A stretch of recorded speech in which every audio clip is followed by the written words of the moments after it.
So don't tell me they don't get kickbacks from conflicts of interest with you. They get kickbacks from you by forcing you to save more, by giving you shitty growth rates.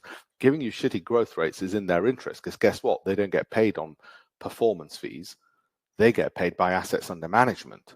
And more assets under management, guess how they can get more assets under management? By showing you shitty growth and saying, well, you're going to have to save a bit more, my friend. Oh, okay, got it.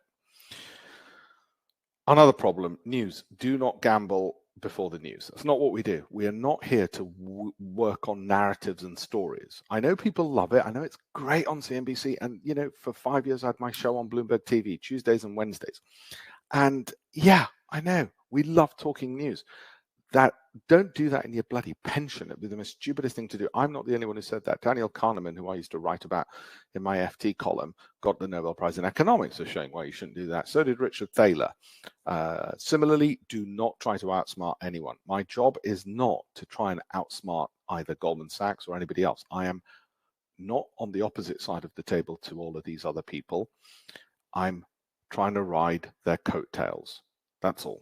Okay, so I'm trying to find good quality companies, and if they do well, I do well. That is it. I am not trying to say I'm trying to be clever. Why would I be cleverer than anybody else?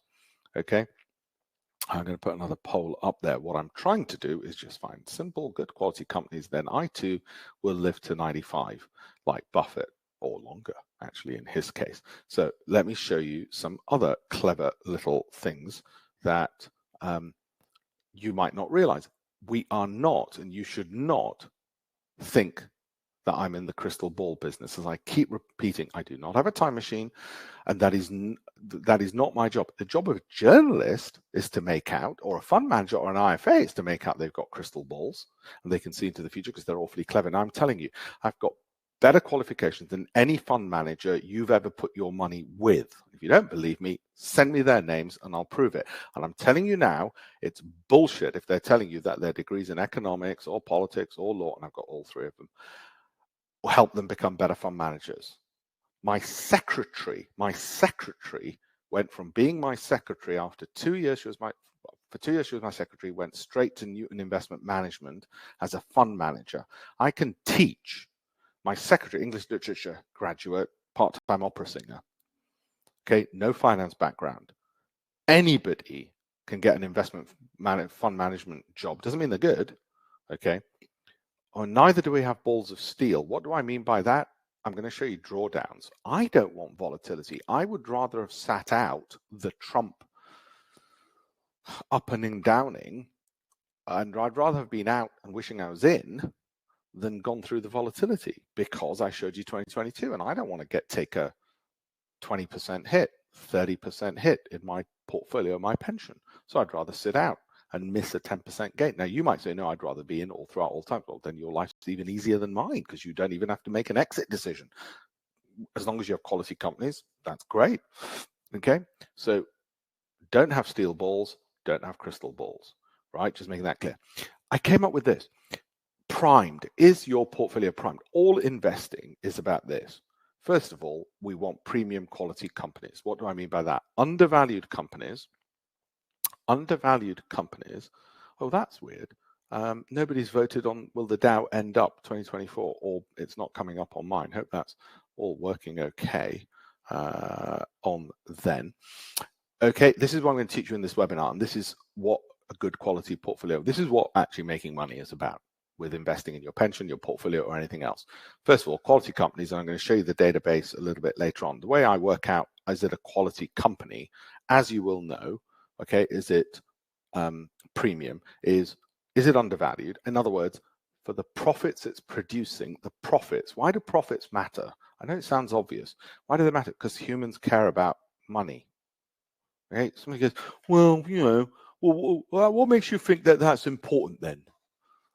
Seriously. So for the profits they make, what am I paying per share? All right.